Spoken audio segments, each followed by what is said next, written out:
Bonsoir à toutes et à tous, bienvenue sur WAMED, très bonne soirée. Aujourd'hui, nous allons aborder le cas de Boualem Sansal et son arrestation. Donc l'arrestation de l'écrivain franco-algérien Boualem Sansal en novembre 2024 a provoqué une vive émotion sur la scène internationale. Accusé par l'Algérie d'atteinte à la sûreté de l'État, il est actuellement incarcéré depuis plusieurs mois. Cette situation a suscité de nombreuses réactions, en particulier chez les intellectuels et les défenseurs de la liberté d'expression, qui dénoncent une répression croissante des voix dissidentes. Alors, pour mieux comprendre les enjeux de cette affaire et en débattre ce soir, nous avons l'honneur d'accueillir Kamel Benchir, écrivain, poète et romancier franco-algérien, et notamment avec son dernier ouvrage qui va apparaître sur votre écran, L'islamisme ou la crucifixion de l'Occident, paru en novembre 2024 aux éditions France Fanon. Donc, pour mieux comprendre ces enjeux, j'ai invité Monsieur Kamel Benchir, qui est lui né à Sétif en Algérie, où il poursuit son engagement littéraire et journalistique, auteur de plusieurs ouvrages, dont j'en cite, il y en a, je pense, une dizaine. Bonsoir Monsieur Kamel Benchir, merci d'avoir accepté mon invitation. Merci à vous. Alors, une multitude d'ouvrages. Oui, un peu plus d'une dizaine. Alors, de la poésie, des romans, des nouvelles, des essais. Alors justement, le dernier ouvrage, L'islamisme ou la crucifixion de l'Occident, c'est un ouvrage qui parle de quoi exactement? Alors, L'islamisme ou la crucifixion de l'Occident a été publié, c'est très important pour moi, par les éditions France Fanon en novembre 2024. Les éditions France Fanon ont subi beaucoup de problèmes en ce moment, subissent beaucoup de problèmes en Algérie. Ammar Ingrachen, le directeur des éditions, est sous contrôle judiciaire. Alors pourquoi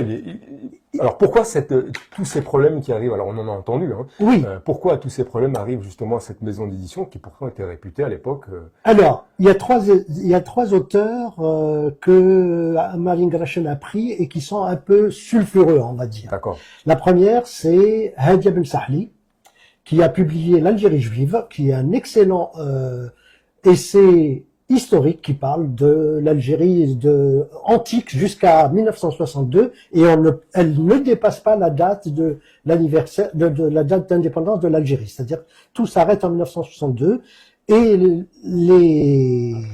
pouvoir, qui n'a certainement pas lu ce livre, l'accuse de rapprocher l'Algérie d'Israël. Voilà, que c'est presque une pro-sioniste. Alors on tombe à cheval sur cette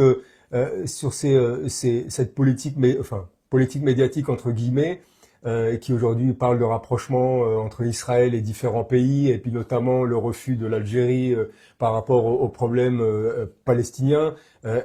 Donc il arrive un petit peu comme un cheveu sur la soupe.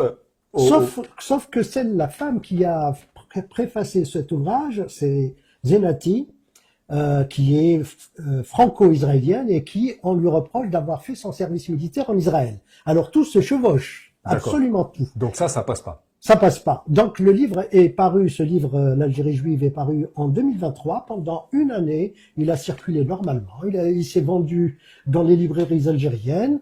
Et un jour, Hadia Ben Sahli a été invité à la célèbre librairie Shir de Tizi Ouzou à procéder à une vente dédicace.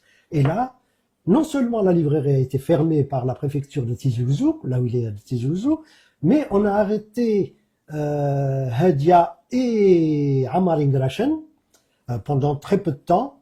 Hadia s'en est sorti la tête haute, mais Ammar a été condamné au contrôle judiciaire. Sous quel motif? Parce qu'il a publié ce livre, par exemple. Hein, il a été trop loin. Et on lui a interdit d'assister et de participer au Salon du Livre d'Alger en novembre 2024. Voilà.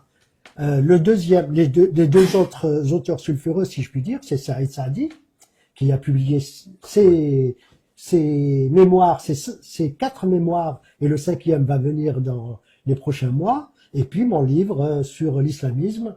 Donc ça ne passe pas pour le pouvoir algérien. Alors, vous parlez de quoi? Alors, un bref résumé par rapport à cet ouvrage. Alors, c'est un essai aussi, c'est un essai historique. Il apparaît sur l'écran. C'est un essai historique? Oui, c'est un essai historique. Je pars de la naissance de la confrérie des frères musulmans par Hassan el-Benna en Égypte en 1928. Je parle de ces frères musulmans et de leur entrisme en Europe, ce qu'ils font comme dégâts à Paris, surtout en Belgique. Il faut aller voir à Bruxelles pour savoir que les frères musulmans ont pris pratiquement le pouvoir à Bruxelles. Il y a des maires de communes bruxelloises qui sont frères musulmans. Voilà, l'entrisme est très très fort en Belgique. Et puis j'en arrive, je parle des têtes de pont de ces frères musulmans, les grandes figures. Je fais abstraction d'un homme qui est pour moi mon idéal absolu, c'est Kemal Atatürk, celui qui a cassé l'islamisme dans son pays. Malheureusement, il revient avec Erdogan. Ouais. Les frères musulmans reprennent possession de la Turquie.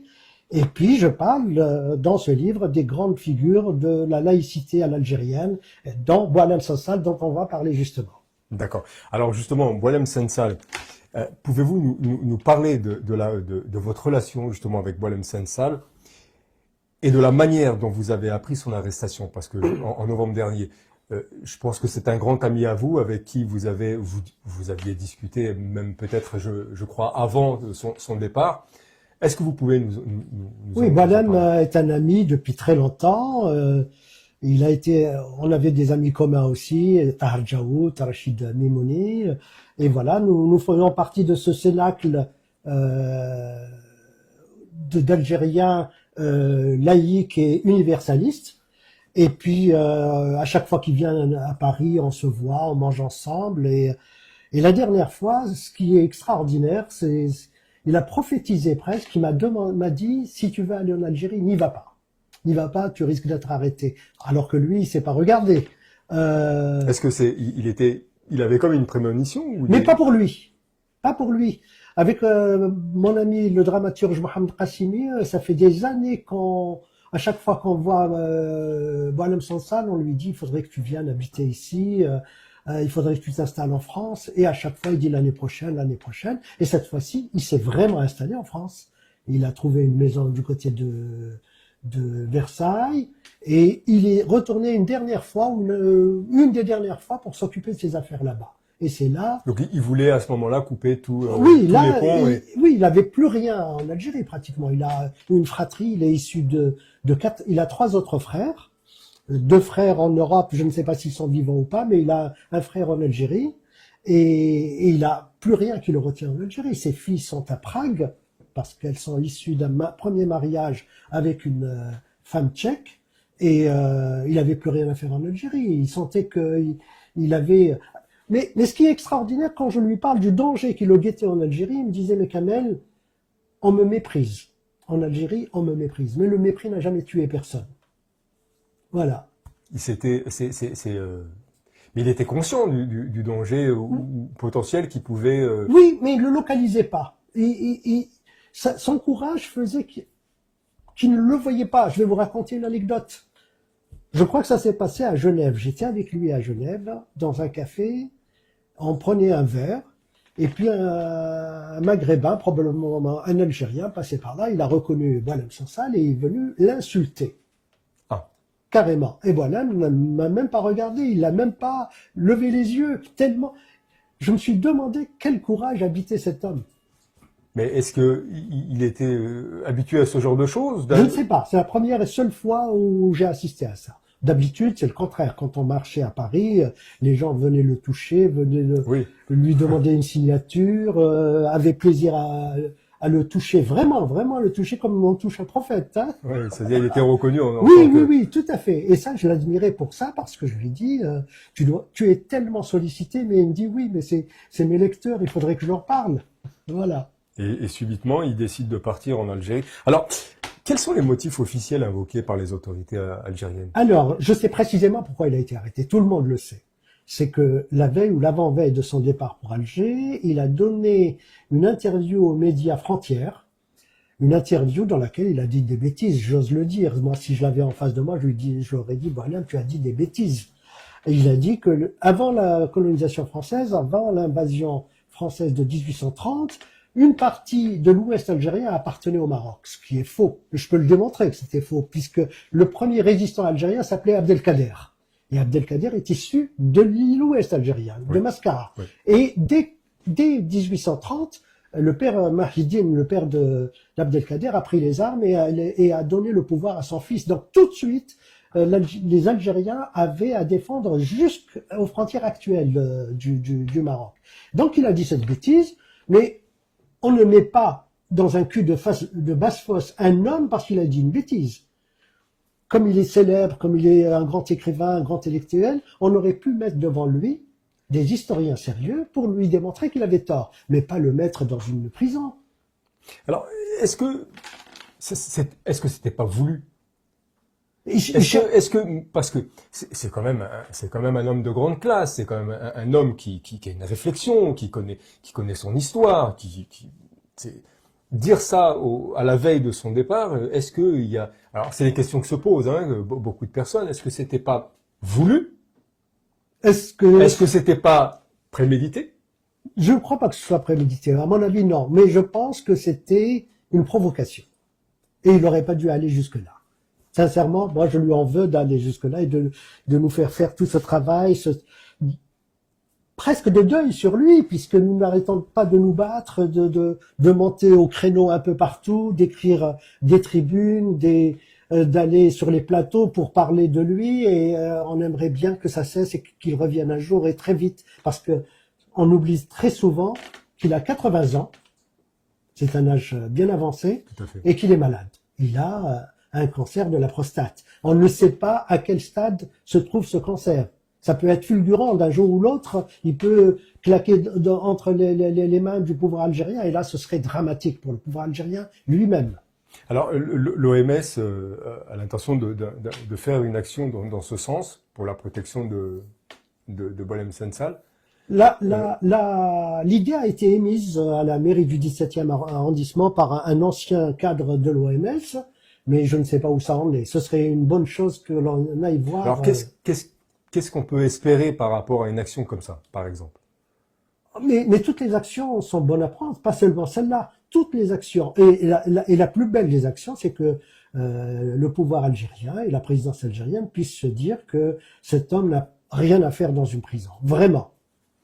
Alors, quelle a été votre réaction par rapport aux accusations qu'on a portées sur lui, surtout en l'atteinte à la sûreté de l'État? Oui. Alors, d'abord qu'on l'arrête. C'est déjà un coup de tonnerre dans le ciel algérien. Moi, j'imaginais jamais, même Kateb Yassine n'a jamais été arrêté, alors que Kateb Yassine a été beaucoup plus loin dans le défi au pouvoir algérien. Sur les propos qu'il a tenus. Voilà, oui.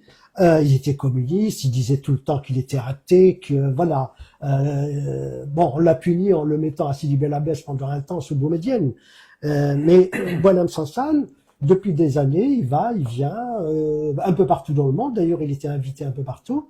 Et là, il descend d'avion, on l'arrête et on l'accuse de porter atteinte non seulement, mais surtout au territoire algérien, à l'intégrité du territoire algérien.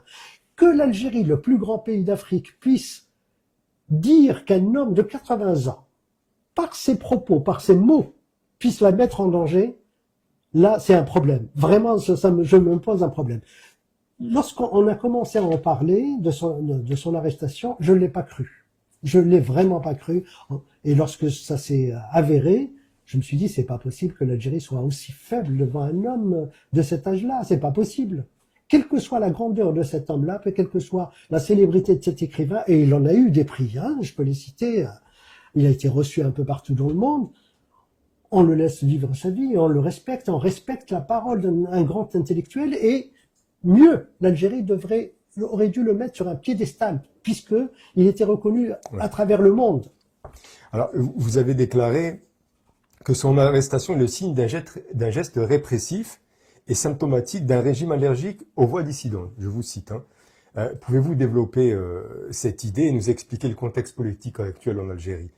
Le contexte est très simple et très clair. Le pouvoir Vous pourriez algérien, expliquer cette situation? Oui, le pouvoir algérien n'accepte pas qu'on se mette vent debout contre sa façon d'être. Il y a eu pendant des années les marches du Hirak. Le Hirak a été arrêté par le Covid et on en a profité pour faire taire le peuple algérien. Aujourd'hui, il y a quelques voix dissidentes qui se mettent en branle et on les arrête, le jeune poète Mohamed Tadjadid, pour un seul mot, il paye pour 5 ans de prison, avec 5 ans de prison. Hein. Il a mis l'hashtag « Je ne suis pas satisfait », Mané Charavi. Faire payer à un jeune comme ça qui n'arrête pas. Moi, j'ai calculé, depuis 5 ans, il est tout le temps en prison, pratiquement. Hein. Pratiquement, Oui. Je compte plus le nombre de fois où il a été emprisonné. Oui, tout à fait. Kamel Daoud, qui était un journaliste connu et reconnu en Algérie, a quitté l'Algérie parce qu'il se sentait pas en sécurité. Il a eu le bonheur de gagner le prix Goncourt, et là, on lui est tombé dessus à bras raccourcis, alors qu'on devrait dire, ouf, il y a un Algérien qui a eu ce somptueux prix. Alors justement, pourquoi lui tomber dessus à bras raccourcis?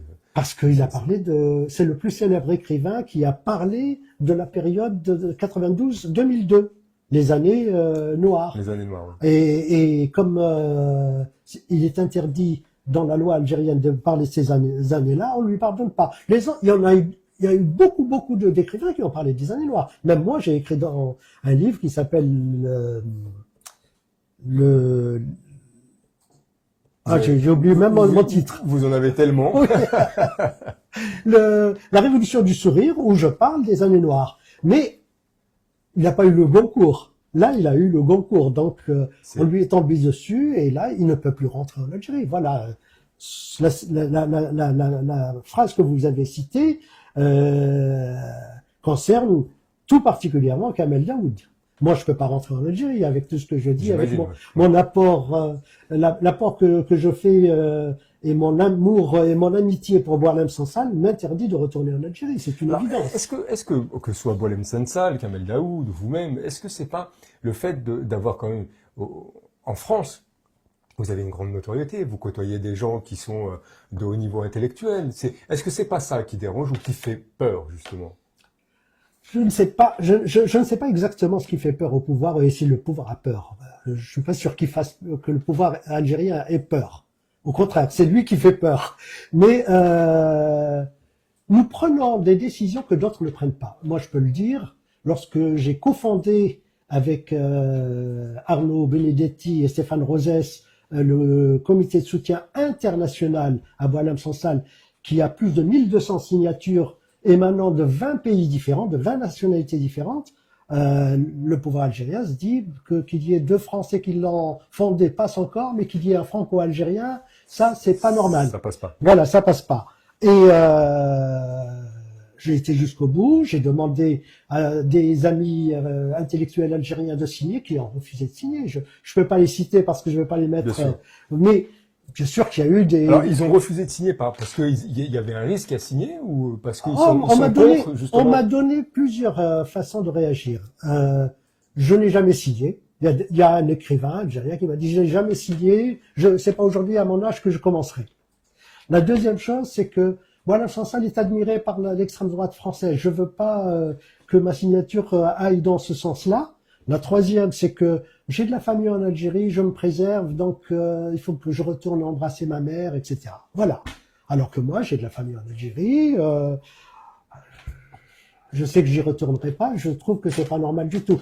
C'est là où je remercie mon ami Saïd Saadi qui, quand je lui ai dit « Est-ce que tu signes ?», il me dit « Tout de suite ». Parce que j'ai été moi-même en prison et parce que Boualem est un très grand ami. Alors, est-ce que le fait justement sa proche relation avec, est-ce qu'il a une, alors c'est la question, c'est est-ce qu'il a vraiment une proche relation avec l'extrême droite, ou est-ce que c'est une récupération politique qui a été faite? Est-ce que vous pouvez nous éclaircir? Oui, alors à mon avis, parce que c'est uniquement mon avis, il y a pas de collaboration avec l'extrême droite et il n'y a pas de récupération d'extrême droite. C'est que Boualem Sansal, avec ses façons d'agir en France sur l'islam, etc., parce qu'il tape vraiment sur la religion. C'est un athée notoire. Moi, je le suis, je me cache pas. Tape sur l'islam, tape sur l'immigration massive, et ça plaît à l'extrême droite. Et donc, il n'a jamais été invité par des journalistes de gauche. Ne pouvant pas passer chez des journalistes de gauche, il passe sur CNews ou BFM TV avec des journalistes de droite ou d'extrême droite. Ça ne veut pas dire, parlant avec un journaliste d'extrême droite, ça ne veut pas dire qu'on est d'extrême droite. J'ai été interviewé par des journalistes de causeurs, etc. Je ne suis pas d'extrême droite, je suis même de gauche. D'accord. Donc ça veut dire qu'il n'y a pas de relation En tout cas, d'après ce que vous savez, il n'y a pas de relation Non, ni entre l'extrême droite, parce qu'on lui a quand même, on l'a quand même étiqueté par rapport à ça. tout à On fait, a dit que voilà, tout à fait. il est d'extrême droite. Beaucoup d'Algériens ont repoussé justement que ce soit des signatures ou de prendre parti, prendre position pour Boualem Mais il l'a Sansal. dit sur Arte, je me rappelle l'avoir écouté sur Arte un jour où le journaliste lui a dit, mais on dit que vous êtes proche de l'extrême droite, mais même si vous n'êtes pas proche de l'extrême droite, tout ce que vous dites va dans le sens de l'extrême droite. Et il dit, mais je m'en fous complètement de l'extrême droite. Quand le soleil est là, je ne dis pas qu'il va pleuvoir. Voilà, je me rappelle de cette phrase. D'accord. Proche d'Israël. On le voit sur certaines vidéos, aller en Israël. D'ailleurs, je crois même qu'il a fait des commentaires dessus, etc. Est-ce que ça aussi, Oui, ça a rebuté pas mal d'Algériens? oui, mais il n'est pas le seul à avoir été en Israël. Sauf que lui, il l'a déclaré. Mais je peux vous citer des écrivains algériens qui ont été en Israël et que les gens ne le savent pas. Moi, je vais aller en Israël en juin, mais je ne suis pas pro-israélien, je suis pour deux États, palestinien et israélien. Mohamed Kassimi a tourné une pièce Oui. dans les territoires occupés qui s'appelle Des roses et du jasmin, qui est une des plus belles pièces que j'ai vues. Il n'est pas pro-israélien, ça veut rien dire ça. Ça ne veut D'accord. absolument Enfin, rien dire. c'est l'étiquette qu'on lui a mise. Oui, Donc, tout à fait. Sauf que lui a eu le courage de le dire. Il a été filmé, il est passé à la télévision israélienne parce qu'il a fondé avec Vassili Grossman le Congrès des écrivains pour la paix. Un Algérien, un Israélien qui se serre la main pour la paix, qu'est-ce qu'il y a de plus beau? alors, il y a quand même une histoire. Est-ce que vous me la confirmez ou pas? C'est que à l'époque où justement il était au gouvernement, il y a eu enfin, certains enregistrements qui sont remontés, alors voulus ou pas voulus, ou manipulation ou pas, peut-être que vous allez nous en dire plus, qui est remonté à la surface, et à ce moment-là, il a été enregistré en disant que il était pour ce rapprochement, qu'il avait été envoyé pour un rapprochement entre Israël et l'Algérie. Est-ce que ça, ce sont des montages? Est-ce que Et vraiment c'est l'Algérie qui l'aurait envoyé pour le rapprochement? non, non, pas pour le rapprochement. C'est Oui, pas l'Algérie qui l'aurait je ne envoyé comprends pas alors. Alors, il y a cette vidéo Oui, qui est sortie, on le voit, enfin, en tout cas on entend sa voix euh, en pleine, je crois que c'était une cérémonie qui y avait à ce moment-là, et on l'entend dire qu'il est pour justement ce rapprochement, et que finalement on a peut-être voulu l'utiliser, enfin Israël aurait voulu l'utiliser à ce moment-là pour justement essayer un rapprochement avec l'Algérie.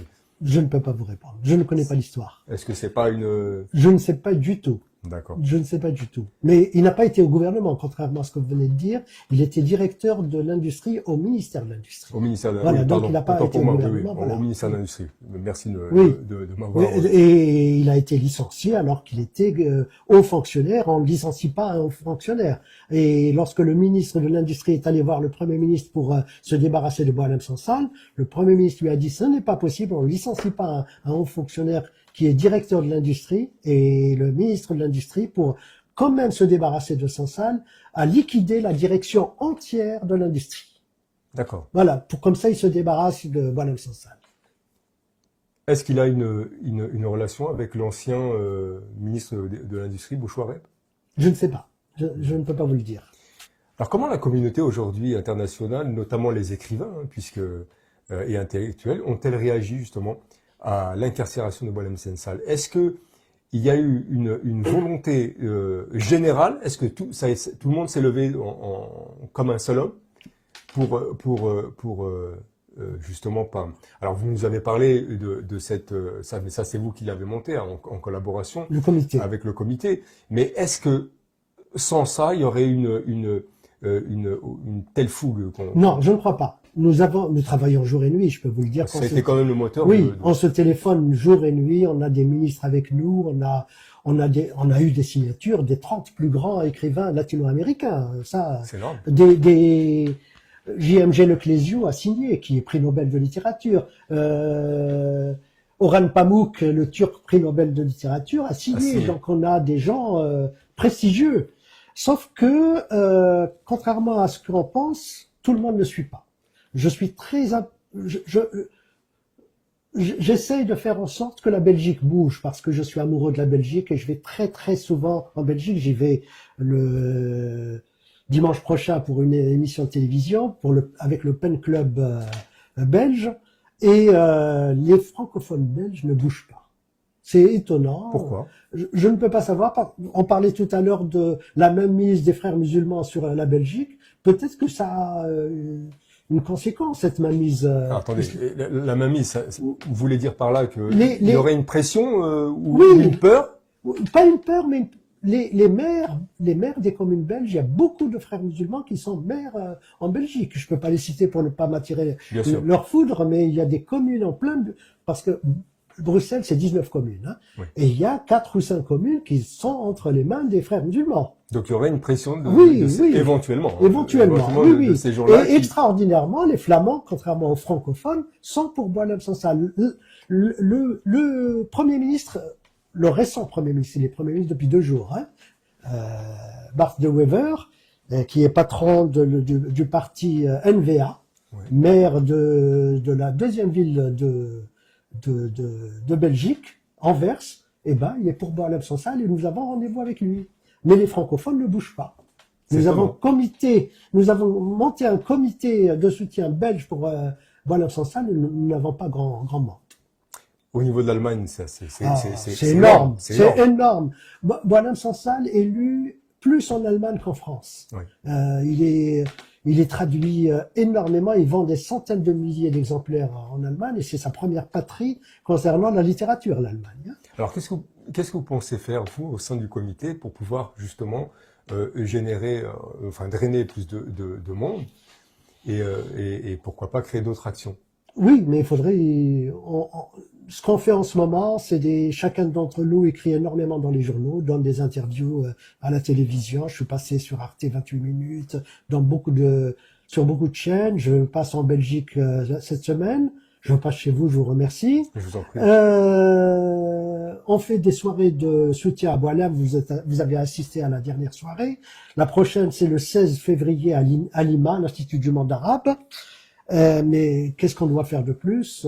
Il faudrait que le gouvernement français puisse s'investir cette fois-ci. Alors comment faire en sorte que ce gouvernement français puisse s'investir pleinement? Oui, mais ça relève des arcanes de la diplomatie sur laquelle je ne veux pas rentrer dedans, donc je leur laisse.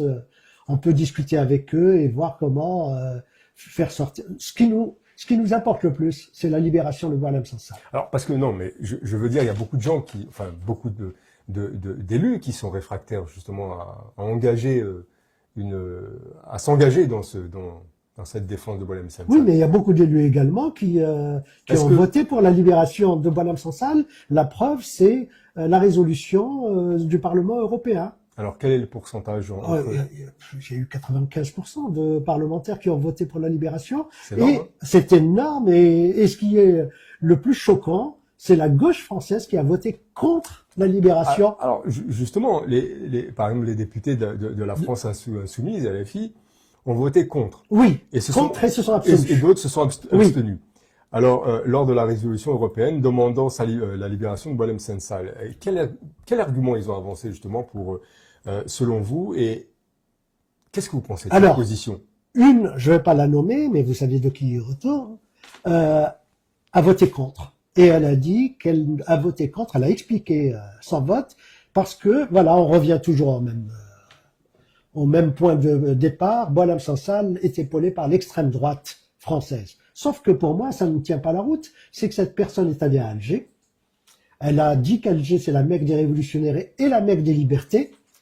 Qu'Alger soit la Mecque des libertés, il faut repasser pour nous convaincre que c'est vrai. Hein. Même ses propres enfants ne sont pas libres de dire ce qu'ils veulent. Et donc, l'Algérie y est pour beaucoup. C'est une soumission au pouvoir algérien. Rien de plus. Vous voulez dire on la nomme pas, mais je veux dire celle qui s'est en tout cas engagée et qui a refusé, qui a fait d'ailleurs la une de l'actualité, elle serait soumise au mais complètement, et il vaut mieux qu'elle soit députée algérienne plutôt que française. Hein. Ça c'est vraiment l'arnaque absolue. C'est vraiment c'est honteux ce qu'elle a fait. C'est vraiment honteux qu'un homme de 80 ans, malade, qui est en prison pour quelque raison que ce soit, il n'a pas tué, il a rien fait de répréhensible, qu'elle ne l'épaule pas en tant que parlementaire européenne pour sortir de prison, ça, il n'y a pas pire. Alors, est-ce qu'il y a quel qui... Non, il y a il pas y a, il y a la gauche belge également. Oui. On revient à la Alors, gauche. on revient. Le PTB, le Parti des travailleurs de Belgique, eh ben, il a voté contre. Voilà. Alors, à cause de cette pression... Exactement. Il dit, on revient toujours au même point. Boualem Sansal est d'extrême droite. Imaginons qu'il soit d'extrême droite. Allez, il est d'extrême droite. N'a-t-il pas le droit de parler en tant qu'écrivain d'extrême droite? Il n'a rien fait. Alors qu'il ne l'est pas du tout. Hein. Moi, je peux témoigner qu'il ne l'est pas du tout. Mais imaginons qu'il le soit. On ne condamne pas un homme parce qu'il est d'extrême droite. En France, que ce soit d'extrême gauche ou d'extrême droite. D'ailleurs, si je peux sortir un peu de ce que je dis, l'extrême gauche française, lorsqu'elle se mord la queue avec l'extrême droite islamiste. Alors, ils l'ont pas condamné, mais ils n'ont pas pris position pour. Ah, c'est condamné. Vous pensez que ça, c'est... Voter contre sa libération, c'est le condamner. C'est le condamné. Oui. Ah, il n'y a pas de problème. Hein. On vote pas contre impunément. C'est pas innocent. Alors, justement, comment les médias français, en tout cas pour la France, et les médias français et algériens, couvrent-ils cette affaire? Et quelle différence on observe par rapport au traitement de l'information? Alors oui, alors ce n'est pas équidistance, les avis ne sont pas équidistants les uns des autres, qu'on soit en Algérie ou en France. Les médias français sont à 100% pour la libération de Boualem Sansal. C'est un soutien constant. Les médias algériens et surtout certains journaux, comme l'Expression par exemple, là ils mettent Boualem Sansal plus bas que terre. Je ne sais pas si vous avez vu ce reportage d'Al-Nahar. Oui, qui traite Boualem Sansal de fils de prostituée, ça, ils sont tombés très très bas. Et que l'État algérien accepte ça, c'est lamentable. Mais est-ce que vous pensez... Alors, c'est vrai qu'il y a deux poids deux mesures, hein, mais par rapport à ces deux pays. Mais ceci dit, est-ce que bon, on prend le cas de Boualem Sansal, c'est quand même un intellectuel qui a défrayé la chronique, une histoire d'actualité, si on peut l'appeler comme ça, en tout cas un drame d'actualité, si je peux me permettre. Mais il existe d'autres détenus, d'autres prisonniers d'opinion. Et pourquoi on n'en parle pas? On parle beaucoup de Boualem Sansal. Oui, on parle. Ce que je suis en train de vous dire, c'est pas que je prenne position contre ou pour. Oui. Je veux comprendre. Oui. Pourquoi on donne plus d'intérêt soudainement. Oui. À un intellectuel, Boualem Sansal. Je suis d'accord. Mais Boualem Sansal, alors, depuis toujours, et je dirais même depuis l'indépendance algérienne, il y a eu des prisonniers d'opinion. On parlait de Kateb Yassine. Kateb Yassine qui est le géant absolu. On a essayé de le faire taire et on n'a pas réussi. On l'a éloigné d'Alger pour qu'il ne puisse plus tourner avec sa troupe de la mer et la troupe du travail. Seulement, Boualem Sansal, donc depuis quelques années, depuis la fin du Hirak, on arrête à tour de bras. On a parlé de certains prisonniers célèbres comme Hassan al-Qadi par exemple ou d'autres, mais le pouvoir algérien, en arrêtant Boualem Sansal, a dit aux autres, à tous les autres, vous voyez, on peut arrêter des gens aussi célèbres. Donc les autres, ils comptent pas pour nous. Vous pouvez vous démener comme vous voulez. Nous vous arrêterons si vous dépassez la ligne. Je parle pour les gens qui sont là-bas. Hein. Moi, je suis ici. C'est plus facile pour moi ici que là-bas. C'est une certitude absolue. Même si ici, je mesure pas mes paroles, mais je l'ai dit. Je suis un homme libre et je dis ce que j'ai envie de dire. Et mon apport et mon soutien à Boualem Sansal est sans limite. Mais Boualem Sansal, c'est l'arbre qui cache la forêt. Parce que vous l'avez dit, on compte, le Matin d'Algérie précise qu'il y a 218 prisonniers politiques. C'est pas rien. C'est 218. C'est énorme. Hein. C'est un des pays qui a le plus de prisonniers d'opinion au monde. Hein. Oui. Donc, si on parle de Boualem Sansal, moi je parle de Boualem Sansal parce que c'est mon ami et parce que c'est un très grand intellectuel. Mais à chaque fois, dans mes chroniques, je dis qu'il y a d'autres. J'ai parlé de Tajadid, par exemple, j'ai parlé d'autres. Mais il faut parler de Boualem Sansal, c'est aussi parler des autres, pour moi. Donc il faudrait justement que mais on ne connaît pas tous les noms. C'est ça alors, le problème.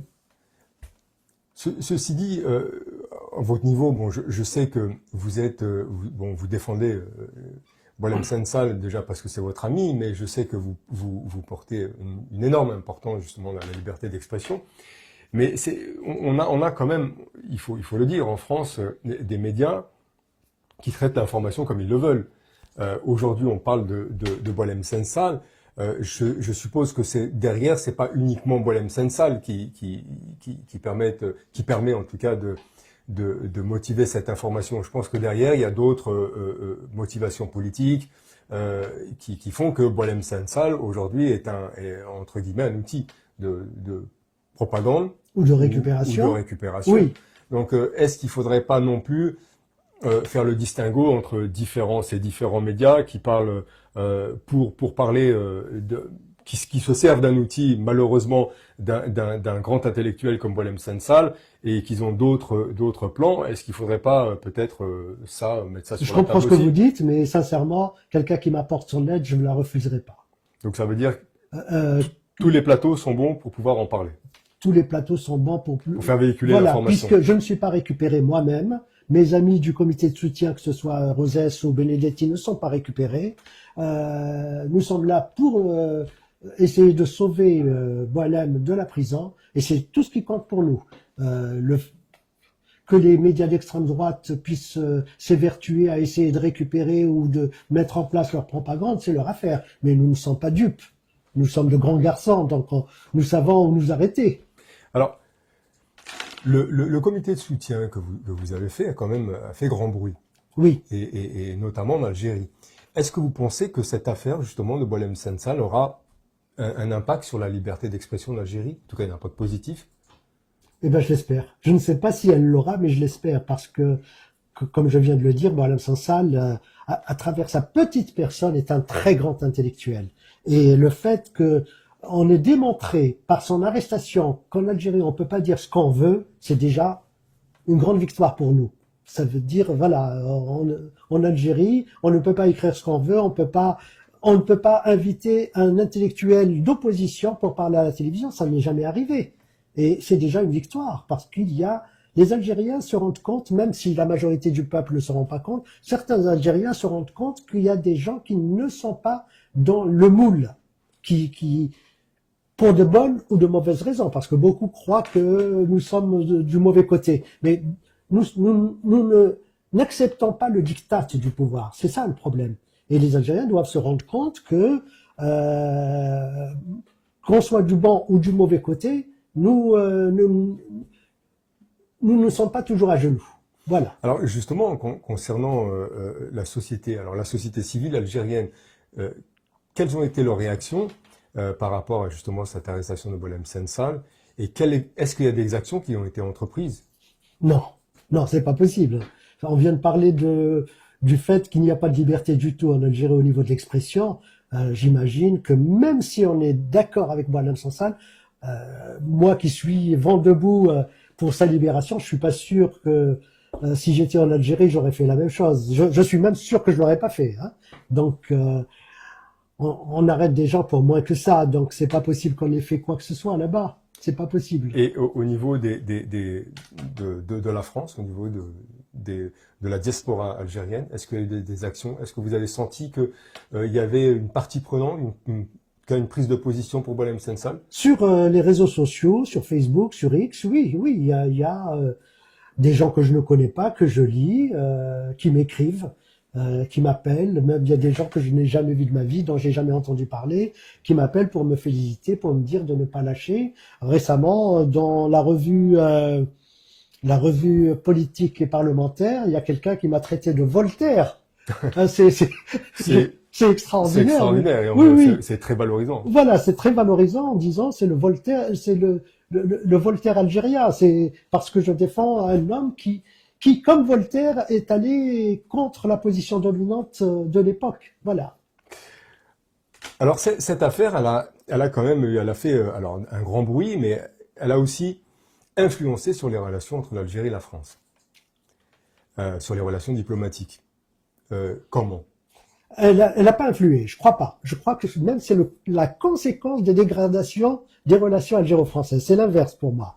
Lorsque le président français a pris position pour la marocanité du Sahara, l'Algérie s'est mise vent debout contre la France, alors que, auparavant, je le dis dans ma dernière chronique de Marianne, les Pays-Bas, l'Espagne, les États-Unis, d'autres pays ont reconnu la marocanité du Sahara et l'Algérie n'a pas réagi. Mais parce que l'Algérie doit avoir dans son ADN une réaction vis-à-vis de la France. Il faut que la France ne fasse quoi que ce soit contre elle. C'est ça le problème. Et donc, une fois que la France a pris position pour le Maroc, que le gouvernement français, avec à sa tête le président français, est allé rendre visite au roi du Maroc, l'Algérie s'est sentie humiliée.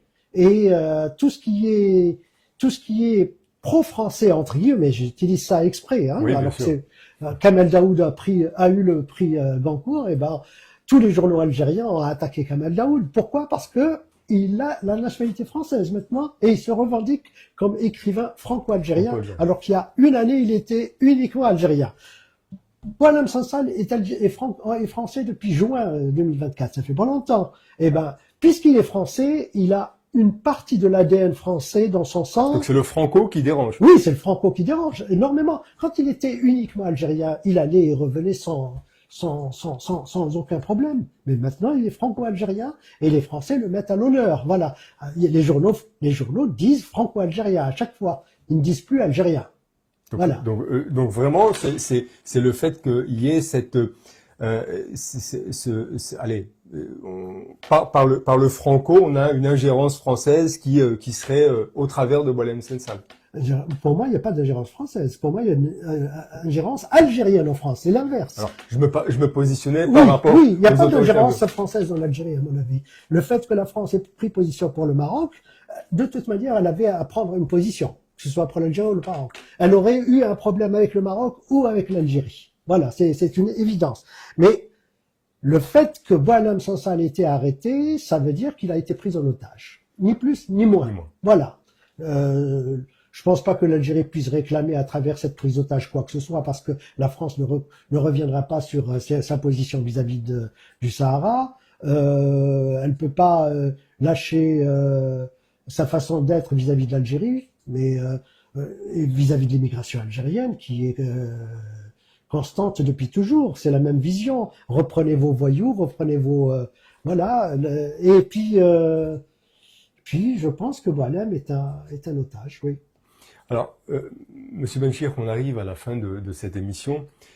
Quel message souhaitez-vous adresser aux autorités algériennes et à la communauté internationale concernant cette affaire?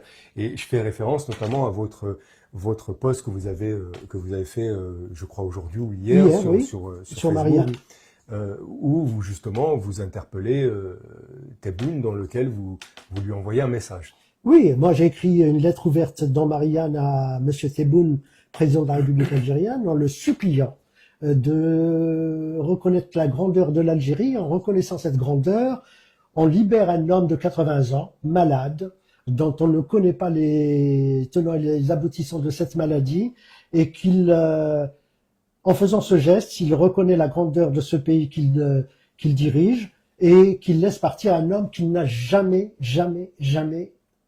3 fois jamais, menacé l'Algérie, et qui n'a fait qu'écrire, et c'est l'objet même d'un écrivain que d'écrire. Alors, est-ce que vous ne pensez pas que le fait de libérer Boualem Sansal pour ces autorités algériennes, ce serait éventuellement de perdre la face ou Je crois pas, c'est même l'inverse. Est-ce que c'est pas pensé comme ça de Non, je ne pense pas, c'est même l'inverse. Il a 80 ans, je le répète. Les gens disent qu'il a 75 ans, c'est faux. Il a 80 ans. Sur l'état civil, c'est 75 ans parce qu'il, comme il le dit lui-même, il a été à 5 ans, il a été à la mairie pour s'inscrire. Mais il est né en 44, il a 80 ans, il est malade.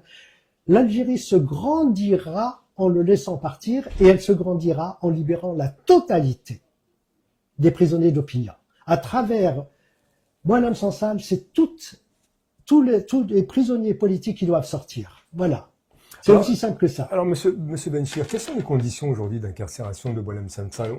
On parle de... En tout cas, il a été dit par les autorités qu'il avait que sa famille, sa fille et son environnement proche pouvaient rentrer en contact avec lui. Est-ce que vous pouvez nous en dire plus, un peu plus sur... Je peux pas vous en dire beaucoup plus. Ce que je sais, c'est que je n'ai pas de relation avec sa femme. Oh, je n'en sais absolument rien. Elle est en Algérie, elle était en France, et elle est retournée pour voir son mari, et je ne sais pas comment ça se fait. On dit qu'elle y va une fois par semaine, mais je ne peux pas vous le prouver, je ne peux pas, je ne sais absolument rien. En revanche, contrairement à ce que dit Monsieur le Président de la République algérienne, sa fille n'a pas pu avoir son père au téléphone. Depuis le 16 novembre 2024, elle ne l'a jamais eu. D'accord. Donc, Voilà. Ça, je peux lui en témoigner parce que je la connais très bien et on s'écrit pratiquement tous les jours. Et donc, au contraire, c'est elle qui m'appelle pour me dire est-ce que tu as des nouvelles de papa? d'accord. Donc, il y a des choses qui sont pas véridiques. Non, ça c'est faux. C'est plus que pas véridique, c'est totalement faux. Sa fille n'est jamais rentrée en contact avec lui. D'accord. Est-ce que vous pensez que on arrive à une solution? Il y aura en tout cas une solution proche, une libération proche? Je ne suis pas un spécialiste de la chose, mais je suis là en tant que défenseur de l'intégrité de Boualem Sansal et j'espère juste qu'il y ait une solution, non seulement pour Boualem Sansal, et je le répète, pour la totalité des prisonniers politiques algériens, et que ce pays que j'aime, qui est mon premier pays, je suis né en Algérie, je suis franco-algérien, j'aime mes deux pays, mes deux nations, que ce pays que j'aime devienne un pays normal, qu'on puisse dire ce qu'on a envie de dire sans être taxé de dangereux terroristes. C'est ça le problème. Que l'article 87 bis du code pénal algérien soit mis sous le tapis et qu'on n'en parle plus et que les gens puissent parler parce qu'ils aiment leur pays. C'est ça le principal pour moi. Monsieur Benchir, merci de votre point de vue, merci de cette sincérité en tout cas, de ce que vous nous avez dit sur Boualem Sansal aujourd'hui. Je vous remercie en tout cas de votre participation. Merci chers téléspectateurs. J'espère vous retrouver bientôt pour une nouvelle émission sur Voix Med. Bonne soirée, merci.